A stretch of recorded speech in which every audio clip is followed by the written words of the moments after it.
ಎಲ್ಲರಿಗೂ ನಮಸ್ಕಾರ.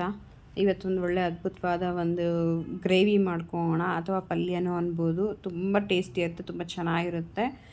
ಆರೋಗ್ಯಕ್ಕಂತೂ ತುಂಬಾ ಒಳ್ಳೆಯದು. ಮಿಸ್ ಮಾಡದೆ ವಿಡಿಯೋ ಪೂರ್ತಿ ನೋಡಿ ಮಾಡ್ಕೊಳ್ಳಿ. ಒಮ್ಮೆ ಮಾಡಿಕೊಟ್ರೆ ಪದೇ ಪದೇ ಇದೇ ರೀತಿ ಕೇಳ್ತಿರ್ತಾರೆ. ಮಕ್ಕಳಂತೂ ತುಂಬಾ ಇಷ್ಟಪಟ್ಟು ತಿಂತಾರೆ. ನಾವು ಹೋಟೆಲಲ್ಲಿ ಯಾವ ರೀತಿ ತಿಂದರೆ ಫೀಲ್ ಆಗ್ತೀವೋ ಸೇಮ್ ಅದೇ ರೀತಿ ಇರುತ್ತೆ. ಆಲೂಗಡ್ಡೆ ಮತ್ತು ಮೆಂತ್ಯ ಸೊಪ್ಪು ತುಂಬಾ ಬೆಸ್ಟ್ ಕಾಂಬಿನೇಷನು, ಫಾರ್ ಎವರ್ ಅಂತ ಹೇಳ್ಬೋದು. ಇದು ರೆಸಿಪಿ ಅಷ್ಟು ಚೆನ್ನಾಗಿರುತ್ತೆ. ಹೇಗೆ ಮಾಡ್ಕೊಳ್ಳೋದು ಅಂತ ನೋಡ್ಕೊಳ್ಳೋಣ. ಮೊದಲಿಗೆ ಪ್ಯಾನ್ಗೆ ಒಂದು 2-3 ಸ್ಪೂನ್ ಎಣ್ಣೆ ಹಾಕ್ಕೊಳ್ಬೇಕಾಗುತ್ತೆ. ಏಲಕ್ಕಿ ಒಂದು 4, ಒಂದು ಅರ್ಧ ಪಲಾವ್ ಎಲೆ, ಚಕ್ಕೆ 1 ಇಂಚಷ್ಟು, ಲವಂಗ ಒಂದು 2-3 ಹಾಕ್ಕೊಳ್ಳೋಣ. ಸಾಸಿವೆ ಒಂದು ಅರ್ಧ ಸ್ಪೂನ್ ಆದರೆ ಸಾಕಾಗುತ್ತೆ. ಸೊ ಇದೆಲ್ಲ ಸಿಡಿಬೇಕು, ಚೆನ್ನಾಗಿ ಫ್ರೈ ಆಗಬೇಕು. ಆ ಫ್ಲೇವರೆಲ್ಲ ಈ ಎಣ್ಣೆಯಲ್ಲಿ ಮಿಕ್ಸ್ ಆಗಬೇಕು, ಆವಾಗ ಚೆನ್ನಾಗಿ ಬರುತ್ತೆ. ಸ್ವಲ್ಪ ಜೀರಿಗೆ ಹಾಕೋಣ. ಜೀರಿಗೆ ಕ್ರಂಚಿನೆಸ್ ಹೇಳೋದೇ ಬೇಡ, ಅಷ್ಟು ಚೆನ್ನಾಗಿರುತ್ತೆ. ಬೆಳ್ಳುಳ್ಳಿ ಒಂದು 2-3 ಚೆನ್ನಾಗಿ ಜಜ್ಜಿ ಹಾಕೋಣ. ಆ ಫ್ಲೇವರ್ ಅನ್ನೋದು ರಿಲೀಸ್ ಆಗುತ್ತೆ ಎಣ್ಣೆಯಲ್ಲಿ, ಆವಾಗ ತುಂಬ ಫ್ಲೇವರ್ಫುಲ್ಲಾಗಿ ಚೆನ್ನಾಗಿರುತ್ತೆ, ಟೇಸ್ಟಿಯಾಗಿ. ಸೊ ಈರುಳ್ಳಿ ಒಂದು ದೊಡ್ಡದು ಸಣ್ಣಗೆ ಕಟ್ ಮಾಡ್ಕೊಂಡು ಹಾಕ್ಕೊಳ್ಬೇಕು. ಮತ್ತು ಟೊಮೆಟೊನೂ ಸಹ ಒಂದು ದೊಡ್ಡದು ಹಾಕ್ಕೋಣ, ಸಣ್ಣಗೆ ಕಟ್ ಮಾಡಿ. ಇದನ್ನ ಚೆನ್ನಾಗಿ ಫ್ರೈ ಮಾಡ್ಕೊಳ್ಬೇಕಾಗುತ್ತೆ. ಒಟ್ಟಿಗೆ ಹಾಕ್ಕೊಳ್ಳಿ, ಒಟ್ಟಿಗೆ ಹಾಕಿದ್ರೂ ಎಣ್ಣೆಲಿ ಚೆನ್ನಾಗಿ ಫ್ರೈ ಆಗಿಬಿಡುತ್ತೆ.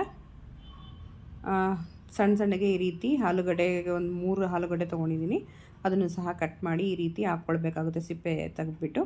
ಸೊ ರುಚಿಗೆ ತಕ್ಕಷ್ಟು ಉಪ್ಪು ಹಾಕ್ಕೊಳ್ಳೋದ್ರಿಂದ ಸ್ವಲ್ಪ ಬೇಗ ಬೇಯುತ್ತೆ. ಸೊ ಫಸ್ಟೇ ಈ ರೀತಿ ಉಪ್ಪು ಹಾಕೋಣ, ಮತ್ತು ಅರಿಶಿನ ಪುಡಿನೂ ಸಹ ಸೇರಿಸ್ಕೋಣ. ಈ ಅರಿಶಿನ ಮತ್ತು ಉಪ್ಪು ಎರಡೂ ಒಟ್ಟಿಗೆ ಸೇರಿಸೋದ್ರಿಂದ ನಮಗೆ ಕ್ವಿಕ್ಕಾಗಿ ಆಗಿಬಿಡುತ್ತೆ. 10 ನಿಮಿಷ ತೊಗೊಳ್ಳೋದ್ರಲ್ಲಿ 5 ನಿಮಿಷ ತೊಗೊಳುತ್ತೆ. ನೋಡಿ ಚೆನ್ನಾಗಿ ಬೆಂದೇ ಬಿಡ್ತು. ಸೊ ಎಣ್ಣೆ ಎಲ್ಲ ರಿಲೀಸ್ ಆಗಿದೆ. ಈ ರೀತಿ ರಿಲೀಸ್ ಆದರೆ ಚೆನ್ನಾಗಿ ಬೆಂದಿದೆ, ಆ ಫ್ಲೇವರ್ ಅನ್ನೋದು ಚೆನ್ನಾಗಿ ಹಿಡಿಸಿದೆ ಅಂತ ಅರ್ಥ. ಈಗ ಮೆಂತ್ಯ ಸೊಪ್ಪು 1 ಕಪ್ಪಷ್ಟು ತೊಗೊಂಡಿದ್ದೀನಿ, 1 ಕಟ್ಟಷ್ಟು ತೊಗೊಂಡಿದ್ದೀನಿ. ಇದನ್ನು ಚೆನ್ನಾಗಿ ತೊಳ್ಕೊಂಡು ಸಣ್ಣಗೆ ಹಚ್ಚಿ ಹಾಕ್ಕೊಳ್ಬೇಕಾಗುತ್ತೆ. ಇದನ್ನು ಒಟ್ಟಿಗೆ ಫ್ರೈ ಮಾಡ್ಕೊಳ್ಳೋಣ.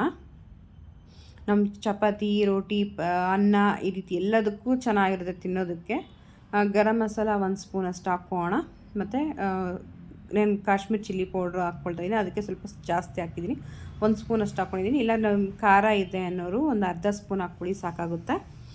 ನಾನು ಇದು ಹಾಲು ಕೆನೆ ಬರುತ್ತಲ್ವ, ಅದನ್ನ ಮಿಕ್ಸಿಗೆ ತೊಗೊಂಡು ಕ್ರೀಮ್ ಮಾಡ್ಕೊಂಡಿದ್ದೆ. ಸೊ ಅದನ್ನ ಇಲ್ಲಿ ಆ್ಯಡ್ ಮಾಡ್ಕೊಳ್ತಾ ಇದ್ದೀನಿ. ನಿಮ್ಮ ಹತ್ರ ಇಲ್ಲ ಅಂದರೆ ಹಾಗೆಯೂ ಸಹ ಮಾಡ್ಕೊಳ್ಬೋದು, ಅಥವಾ ಕ್ರೀಮ್ ಇದ್ದರೆ ಕ್ರೀಮ್ ಸಹ ಬಳಸ್ಕೊಳ್ಬೋದು. ಈ ರೀತಿ ಚೆನ್ನಾಗಿ ಬಾಯ್ಲ್ ಆಗಿದ್ರೆ ಸಾಕು, ಹಾಗೆ ಬಿಡ್ತು ರೆಸಿಪಿ. ತುಂಬ ಟೇಸ್ಟಿಯಾಗಿರುತ್ತೆ, ತುಂಬ ಚೆನ್ನಾಗಿರುತ್ತೆ. ಮಿಸ್ ಮಾಡದೆ ಈ ರೀತಿ ಮಾಡಿಕೊಡಿ. ಎಲ್ಲರೂ ಇಷ್ಟಪಟ್ಟು ತಿಂತಾರೆ, ಆರೋಗ್ಯಕ್ಕೂ ಸಹ ಒಳ್ಳೆಯದೇ. ಇದು ಮೆಂತ್ಯ ಸೊಪ್ಪು ಆಗಿರೋದ್ರಿಂದ ಮೆಂತ್ಯ ಸೊಪ್ಪು ಬಿಡಿಸಿ ಇಟ್ಕೊಂಡು ತೊಳ್ಕೊಂಡ್ರೆ ಕೇವಲ ಒಂದು 5 ನಿಮಿಷ ಇದ್ದರೆ ಸಾಕು, ಈ ರೆಸಿಪಿ ಆಗಿಬಿಡುತ್ತೆ. ಅಷ್ಟು ತುಂಬಾ ಸುಲಭ. ಇನ್ನೂ ಯಾರೆಲ್ಲ ನನ್ನ ಪೇಜ್ನ ಫಾಲೋ ಮಾಡಿಲ್ಲ, ಸಬ್ಸ್ಕ್ರೈಬ್ ಮಾಡಿಲ್ಲ, ಪ್ಲೀಸ್ ಫಾಲೋ ಆ್ಯಂಡ್ ಸಬ್ಸ್ಕ್ರೈಬ್ ಮಾಡ್ಕೊಳ್ಳಿ. ಈ ವಿಡಿಯೋ ಇಷ್ಟ ಆಗಿದೆ ಅಂತ ತಿಳ್ಕೊಳ್ತಾ ಹೊಸ ರೆಸಿಪಿಯೊಂದಿಗೆ ಮತ್ತೆ ಸಿಗೋಣ. ಅಲ್ಲಿ ತನಕ ಟೇಕ್ ಕೇರ್, ಬಾಯ್. ನಿಮ್ಮ ದಿನ ಶುಭವಾಗಿರಲಿ.